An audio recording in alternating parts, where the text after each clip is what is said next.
우리 기도하심으로 피우다 시작하겠습니다. 하나님 감사합니다. 오늘도 새 날을 허락하시고 주의 말씀 앞에 우리를 나오게 하시니 감사합니다. 오늘부터 시작된 이 3차 논쟁을 통하여서 오늘 이 엘리바스의 어리석음이 주님 나의 어리석음임을 고백하고 우리가 이 말씀을 통해서 그 어리석음에서 지혜로움으로 나아가는 이 아침이 되게 하여 주시옵소서. 감사합니다. 예수님 이름으로 기도드립니다. 아멘. 네, 오늘 우리 함께 살펴볼 말씀은 욥기 22장 1절에서 20절까지 말씀입니다. 대만 사람 엘리바스가 대답하여 이르되 사람이 어찌 하나님께 유익하게 하겠느냐. 지혜로운 자도 자기에게 유익할 따름이니라.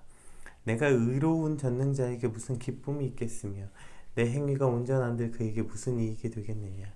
하나님이 너를 책망하시며 너를 신문하시며 너의 경건함 때문이냐. 내 악이 크지 아니하냐. 내 죄악이 끝이 없느니라.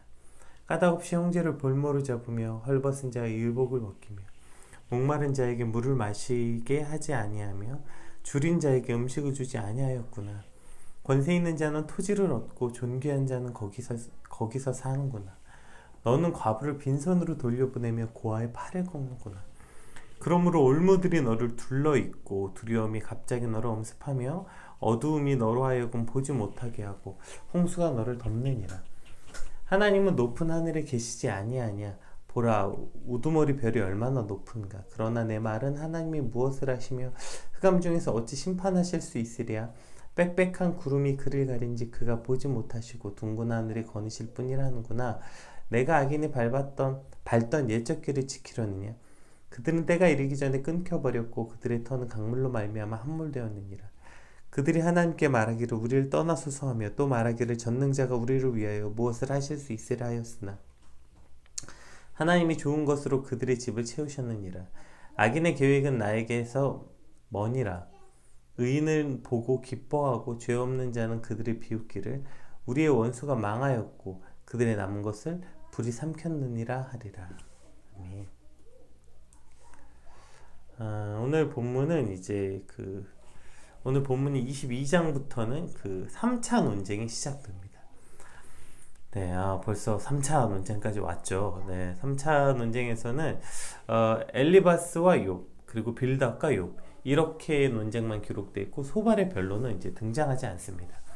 그러니까 욥과 세 친구들의 그 논리적 차이점이 확연히 밝혀진 상태에서 아마 이 이상의 어떠한 토론은 무의미 있기 때문일 거예요. 이러한 추정은 3차 논쟁이 1, 2차 논쟁에 비해서 그저 감정만 격화되어 있지 논점은 조금 더 변하지 않았기 때문입니다. 오늘 본문에 등장하는 엘리바스의 논증만 봐도 그러해요. 그동안 엘리바스는 그래도 제일 연장자여서 이제 다른 친구들에 비해서 그래도 논리적 어조를 유지했습니다. 1차에서는 욥을 배려하기도 했고 친구들 중에서 유일하게 욥을 배려하고 위로하는 듯 하기도 했고요. 2차에 들어서 감정이 격해지긴 했지만 그래도 논리적 어조는 변하지 않았어요. 그런데 이제 3차에 들어서니까 이제 놀리고 뭐고 거의 억지를 쓰는 수준이 되었어요. 오늘 엘리바스의 모습을 보고 박영선 목사님 책에는 이렇게 써 있더라고요. 욥기에는 반어법도 있고 수사법도 있고 비유가 있고 은유가 있고 그리고 억지가 있다. 네. 그러니까 반어법, 수사, 비유, 은유 온갖 방법을 다 동원해도 결국 자신의 뜻을 설득하지 못하고 즉 자기 마음대로 안 되니까 그냥 억지가 나오는 것입니다. 엘리바스가 누구였어요? 당대 현자이고 존경받는 사람이고 게다가 연장자였잖아요. 그러니까 거의 욥이 자신의 아들뻘이라고 표현되어 있는데 자신의 아들뻘인 그 욥에게 지금 자기 마음대로 안 되니까 자신 배운 지식도 소용없고 나이 연장자 나이가 많은 데서 오는 여유로움 연륜 다 필요 없고 그저 억지를 쓰고 있는 거죠. 많이 배우나 적게 배우나 나이가 많으나 적으나 결국 이러한 편협하고 이기적인 마음이 드러나는 것입니다. 오늘 말씀을 통해서 그러한 어리석고 편협한 마음이 사실 내 안에도 있다는 것, 우리 안에도 있다는 것을 오늘 본문을 통해서 우리가 보게 되는 것 같아요. 욥기를 이제 설교하시는 그 여러 목사님들 설교를 들어보면 이쯤 되면 되게 힘들어 하시더라고요. 듣는 분도 아니 이거 좋은 말도 한두 번인데 같은 말이 도대체 지금 얼마만큼 반복되는 거예요? 계속 반복되는데, 네, 이제 아마 듣기가 쉽지 않고 또 계속 반복되는 이 어려운 마음이 있겠지만, 그럼에도 불구하고 그 안에서 주시는 또 새로운 관점들이 있을 거라고 믿으며 오늘 본문도 함께 같이 살펴보도록 하겠습니다. 우리 1절에서 3절 한번 같이 읽어볼게요. 대만 사람 엘리바스가 대답하여 이르되 사람이 어찌 하나님께 유익하게 하겠느냐, 지혜로운 자도 자기에게 유익할 따름이니라. 내가 의로운 전능자에게 무슨 기쁨이 있겠으면 내 행위가 온전한들 그에게 무슨 이익이 되겠느냐. 네, 지금 결국 인간의 의로움도 지혜로움도 어떤 완전한 행위로도 하나님의 뜻을 움직이는 데 영향을 미치지 못하고, 오직 하나님의 의지를 좌우하는 조건으로 그것을 이해해서는 안 된다. 사람의 지혜와 의로움이 그걸 통해서 무슨 하나님의 주권을 흔들릴 수 없다. 이러한 이제 주장인데요. 이런 모습을 보면 엘리바스가 신학자로서 꽤 탁월한 모습을 발견할 수 있어요. 그러니까 인간이 의를 행하는 것은 당연한 도리일 뿐이고 그것이 하나님을 위한 것은 아니다. 이러한 예리한 통찰력이 엘리바스에게 있는 것이죠. 그러나 이러한 예리한 통찰력이 의미가 없어지는 것은 지금 이 예리한 통찰력과 지혜를 가지고 이 어떤 신학자로서의 탁월한 능력을 가지고 그저 자신의 논리를 입증하는 데 치중해서 그 객관성을 잃어버렸기 때문이죠. 하나님의 자족성을 강조하다 보니 또 마치 하나님이 인간 행동이나 생각에 대해서는 전혀 무관심하고 기쁨이나 분노 등 어떤 것에도 반응을 나타내지 않는 분처럼 하나님을 또한 왜곡하고 가장하고 있기 때문입니다. 물론 하나님 앞에 인간의 인간의 의나 열심, 지혜가 하나님께 무슨 유익이 있겠느냐, 하나님의 뜻을 조금이라도 바꿀 수 있겠느냐, 맞죠? 그러나 이런 표현들이 자신의 주장을 입증하려고 하다 보니까 너무 편협적으로 한쪽으로 치중돼서 말함으로 하나님을 왜곡하는 일이 일어난다는 거죠. 결국 자기가 가진 지식을 이용해서 과장하고 왜곡해서 자신이 원하고자 하는 말을 하고 싶어 하는, 이러한 표현이 이제 등장하게 됩니다. 우리 4절부터 10절까지는 우리 4절부터 9절, 11절까지, 4절부터 11절까지는 한번 세 번역으로 한번 같이 읽어볼게요. 그래 조금 더 이해하기가 쉬울 것 같아서 우리 세 번역으로 4절부터 11절까지 한번 읽어볼게요. 내가 하나님을 경외하는 것 때문에 하나님이 너를 책망하시면 너를 심판하시겠느냐? 오히려 내 죄가 많고 내 죄악이 끝이 없으니 그러한 것이 아니냐? 내가 까닭없이 친족의 재산을 압류하고 옷을 빼앗아 헐벗게 하고 목마른 사람에게 마실 물 한 모금도 주지 않고 배고픈 사람에 먹을 것도 주지 않았기 때문이 아니겠느냐? 너는 권세를 이용하여 땅을 차지하고 지위를 이용하여 이 땅에서 거들먹거리면서 살았다. 너는 과부들을 빈손으로 돌려보내고 고아들을 혹사하고 학대하였다. 그러기에 이제 내가 온갖 올무에 걸려들고 공포에 사로잡힌 것이다. 어두움이 덮쳐 내가 앞을 볼 수 없고 홍수가 너를 뒤덮는 것이다. 오늘 이렇게 말하고 있습니다. 제가 오늘 본문 제목을 이렇게 잡았죠. 오늘 본문 제목을 제가 억지를 부리다 이렇게 잡았어요. 그래서 억지가 뭐냐면 이게 굉장히 심플하더라고요. 사전적 정의가 참 의미 있는 것 같아요. 명확해진다는 것이. 이게 억지래요. 잘 안 될 일을 무리하게 기어이 해내려는 고집. 결국 억지는 고집이라는 거예요. 무리한 고집. 안 될 걸 되게 하려는 기어이 해내려는 고집. 이것이 바로 억지라는 것입니다. 지금 엘리바스가 하고 있는 게 뭡니까? 보세요.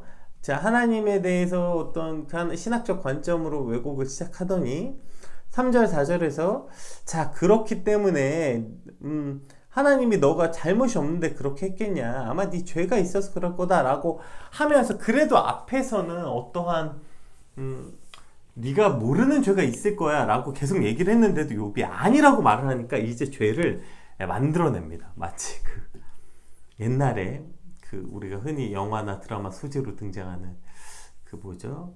악덕 형사들이 죄인을 만들어내는 것처럼, 자기가 죄 항목 다 써놓고 물고문하고 네 이런 죄 졌지 맞지? 그 뭐 지금 이런 것처럼 죄를 아예 만들어 왔습니다. 그래서 지금 이러한 욥이 어디 성경에도 욥의 이런 모습이 등장하지 않는데, 근데 이게 지금 또 전혀 그 아무런 근거가 없는 게 아니라 이것이 당시에 그 부유하고 힘 있고 돈 있는 사람들이 가장 주로 지었던 죄라고 해요. 이 당시에 그 힘 있고 돈 있는 사람들이 주로 이런 죄를 지었던 거죠. 뭐죠?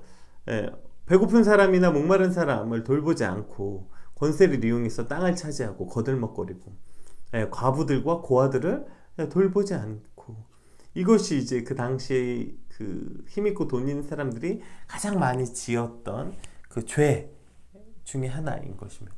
그러니까 네가 이런 죄를 지었어 라고 이제 짓지 않았겠느냐가 아니라 거의 확정적으로 단언해서 말하고 있는 것이죠. 이것이 지금 이 억지, 그러니까 자신이 생각하고 자신이 말하고자 하는 것을 설득시키고 통용시키려고 기어이 그것을 해내려는 고집인 것이죠. 억지로 라고 말하는 것은 그 고집을 말하는 것입니다. 결국 우리가 어떠한 사람들과 무언가를 하게 될 때 결국 우리 마음 깊은 곳에 이런 억지를 발견하게 되는 거예요. 사실 이것 때문에 우리가 어떠한 누군가에게 프레임을 씌우는 것도 사실 마찬가지죠. 누군가 내 이해의 범주 안에 있기를 원하는 것도 그 사람이 그 이해의 범주 안에 벗어나는 게 불안하고 그것이 내 마음대로 안 될 것이라는 그 두려움이 있기 때문이에요. 우리가 뭐 혈액형이 뭐냐고 물어보고, 뭐 A형이면 소심하고, 뭐 B형이면 단순하고 무식하고, 뭐 O형이면 뭐 사교성이 좋고, AB형이면 특이하고, 뭐 이런 어떤 프레임들이 맞지 그러니까 어떠한 누군가에게 그 프레임을 씌워서 내가 알고 있는 그래도 어떠한 범주 안에 그 사람이 들어있기를 원하는 것도 사실은 억지 중에 하나인 거죠. 너 이런 거 아니야, 너 저런 거 아니야 라고 말하려는 누군가에게 어떠한 프레임을 씌우고 그것에 대해서 뭔가 이제 덧붙이는 것은 내가 하고 싶은 주장을 거기다 하길 원하는 거지, 상대방을 그대로 이해하고 온전히 받아들이려는 노력이 아니라는 것입니다. 왜 그렇게 합니까? 누군가를 그 사람 그대로 내가 온전히 받으려는 마음이 없어요. 그냥 그 사람을 내가 생각하는 그 사람이 있기 때문이죠. 그러니까 그 사람 존재 자체가 아니라 내가 생각하는 그 사람이 있어야 된다고 생각하는 것입니다.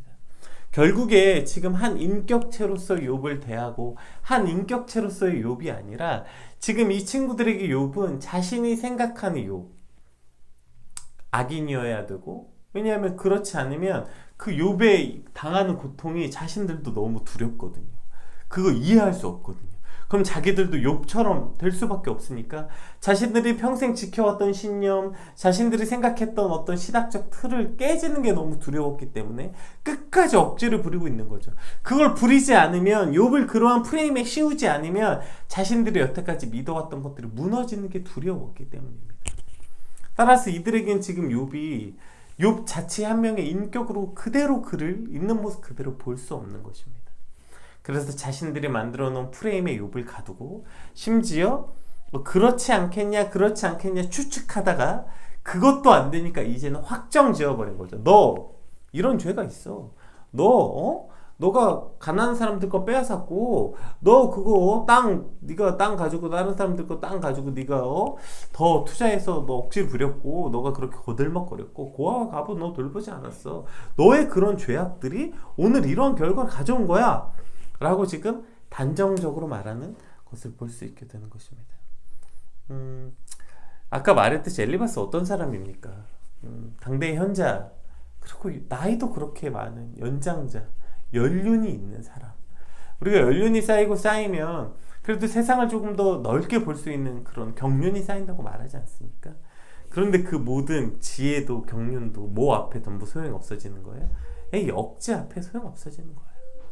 결국 내 마음대로 하고 싶은 것, 내 마음대로 되지 않는 것에 대한 두려움, 이 앞에 그 모든 것은 그냥 의미가 없어지는 것이죠. 앞에 서두에 말씀드렸던 것처럼 많이 배우나 적게 배우나, 나이가 많으나 적으나, 결국에 이러한 편협하고 이기적인 마음이 우리 안에 어리석고 악한 마음이 있게 되는 거죠. 그 사람을 거기에 딱 씌워놓고 누군가를 바라보는 것입니다. 그 사람 그대로 바라볼 수 있는 눈을 갖는 거, 이것이 얼마나 중요합니까? 심지어 우리는 아주 가까운 사람에게도 이러한 어떠한 프레임을 씌우고 바라봐요. 그것이 심지어 부모님이든 뭐 자기 자식이든 혹은 또 남편과 아내이든, 저 사람은 이런 사람이야 라고 이미 자기가 그냥 결론을 내버렸어요. 그리고 그 프레임 안에 다 짜맞추는 겁니다. 저 사람은 이런 사람이기 때문에 이런 행동을 한 거고, 저 사람은 이런 사람이기 때문에 이런 말을 한 거고, 뭐 다 이야기하죠. 뭐 같은 공동체에 있는 사람, 자기 뭐 심지어 섬기는 목사님, 뭐 다 결론 내립니다. 저 사람이 이런 사람이야. 그리고 그 사람이 하는 모든 행동과 말을 거기에 다 짜집게 하는, 이것은 여러분 지혜로움이 아니라, 와 거봐 내 말 맞지? 그 사람 그런 사람이라고 했지? 이건 지혜로움이 아니라 억지스러움이라는 걸 오늘 반드시 기억해야 되는 것입니다.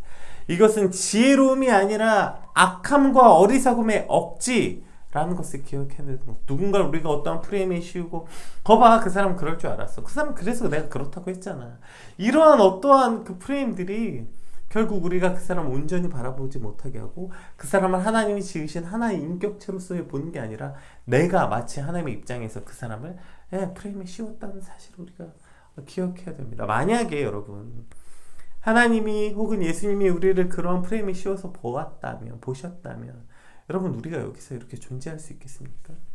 예수님이 베드로에게 가셔서 뭐라고 말합니까? 예수님을 3번이나 부인한 베드로에게 가서 네가 나를 사랑하느냐? 물어보시잖아요. 예수님도 물어보시잖아요. 여러분 누가 봐도 지금 베드로에 가서 이걸 물어보실 상황이에요? 야 너 왜 그랬어?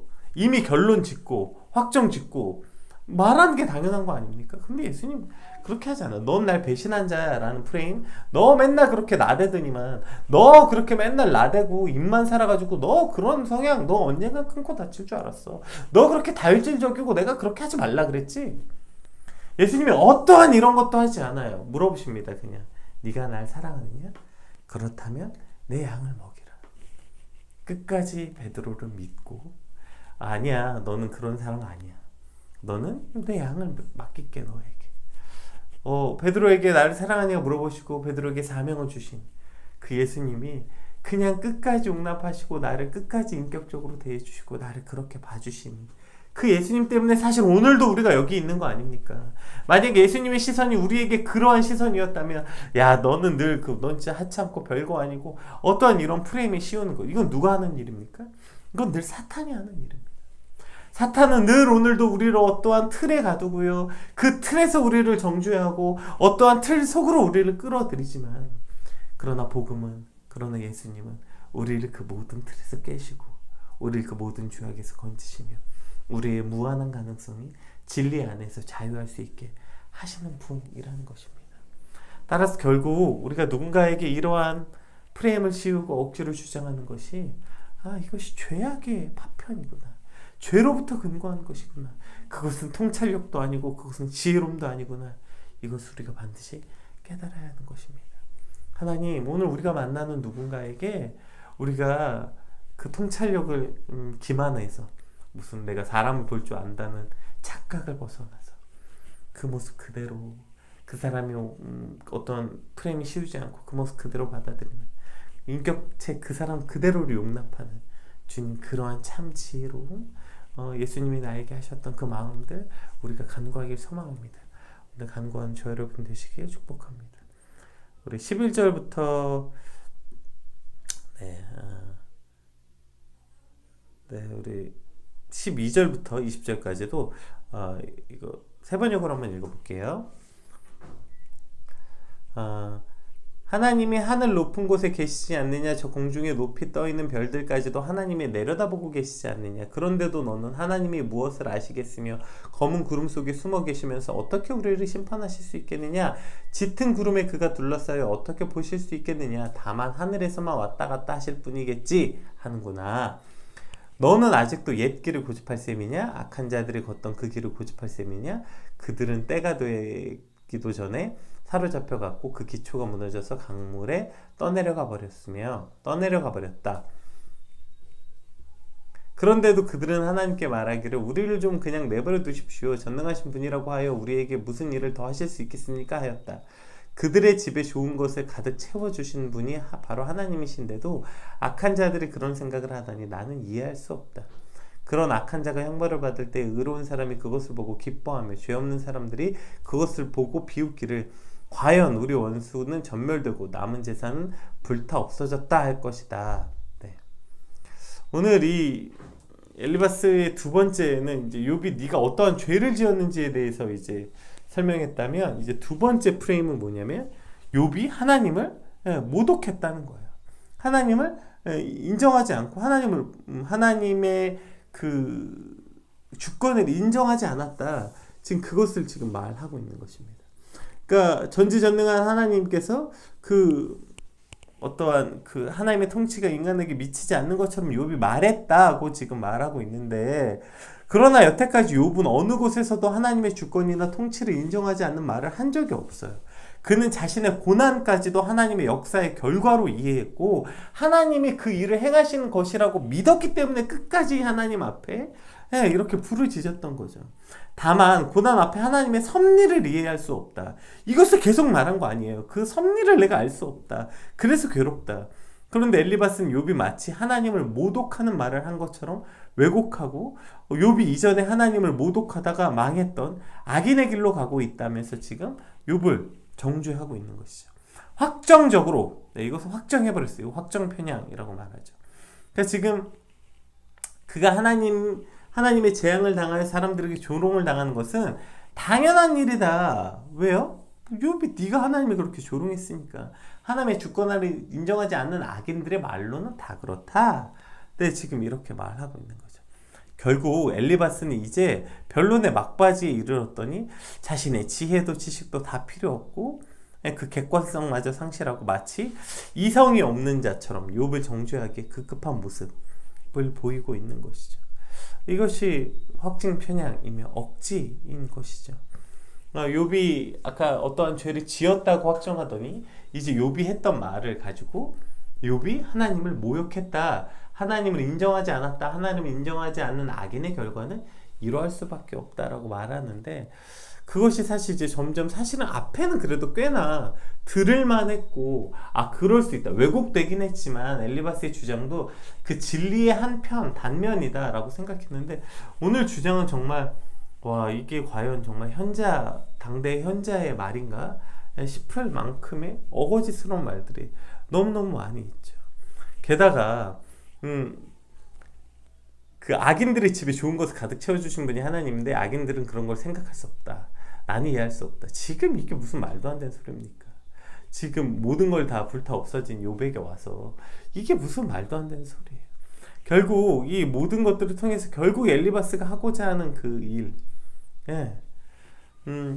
결국 옳고 그름은 다 사라지고 억지만 남게 된 것을 보게 됩니다. 내 마음대로 하고 싶다, 이러한 어리석은 자리로 나아가기 전에 우리가 우리 스스로를 좀 돌아볼 수 있어야 됩니다. 오늘 나는 어떠한 사람인가, 하나님 앞에서 나는 하나님의 은혜에 순복하고 순종하는 사람인가. 우리가 왜 자꾸 억지를 부립니까? 그냥 내 마음대로 하고 싶은 마음이 있어서 그런 거 아니에요. 오늘 우리 스스로 좀 돌아볼 필요가 있어요. 하나님, 내가 내 마음대로 하고 싶고 내 뜻대로 하고 싶어서 사실은 억지 부리는 거 아닙니까? 애들이 억지를 많이 부리죠. 애들이 억지 부리는 이유는 하나예요. 내 마음대로 안 돼서. 내 마음대로 하고 싶은데 상황 뭐 다 필요 없고 그냥 지금 내 마음 그 충동이 해결되지 않아서인 거 아닙니까? 하나님, 오늘 우리가 억지 부리는 이유는 뭡니까? 이렇게 어리석어하는 이유는 뭡니까? 결국 내 마음대로 하고자 하는 그 악함 때문 아닙니까? 하나님, 그러나 우리가 하나님의 은혜에 들어가고 하나님과 연합할 때 하나님, 나는 내 마음대로가 아니라 하나님 뜻에 내 몸을 맡기는 삶으로 나아갈 수 있게 되는 것입니다. 하나님, 오늘 억지 부리는 사람이 아니라 하나님의 뜻에 나를 맡기는 자가 되게 하여 주시옵소서.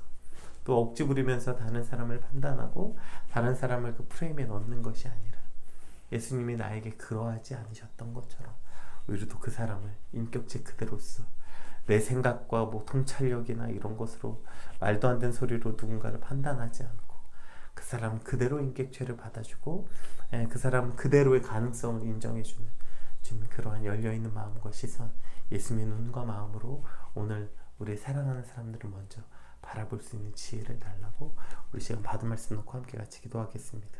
기도합시다.